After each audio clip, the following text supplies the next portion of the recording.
Hi, my name's Edward John, and I'm an artist, travel the world these days, singing and even speaking and preaching a little bit, if you may. And I'm out here in West Pokot, Kenya right now in Africa, and I've been given the privilege to give my testimony and share it with you. In 1993, I was playing professional soccer and I was running down the left wing of a soccer field when all of a sudden I heard a voice.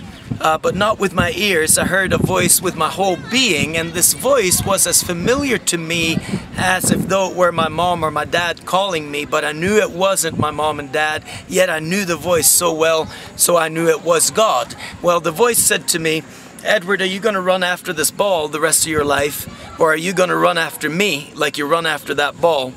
Well, you know, to make a long story short and a long experience short, I had a born-again experience that week. I remember coming home from that football game, soccer game, and I went to another soccer field where I felt at home, and I was all by myself at midnight. I went out to this field, knelt down on the centerpiece of the field, and I said, "God, if that was you who spoke to me the other day, would you speak to me again?"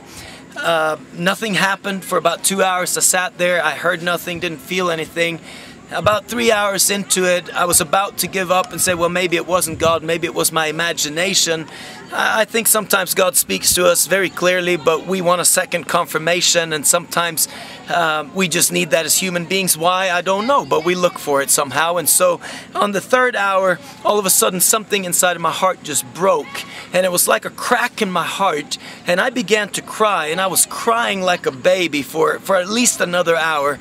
And when I walked out or away from that field again after about an hour of crying, and felt like all of my old stuff was coming out of me, I was just weeping and weeping. I couldn't stop. But when it finally stopped, I felt so relieved. And I walked off the field and I looked back and I said, you know what? The old Eddie's out there on the field and the new Eddie is walking into his new life. And I knew I'd been born again, and that was my born again experience. And from that day up until today, I've been serving the Lord Jesus Christ with my heart, with all my strength, all my mind, and I've been traveling the world doing pop concerts. I've been all around the globe, really just speaking, singing, and telling my testimony to young and old alike, because I no longer score goals on the soccer field, but I'm out there to score souls.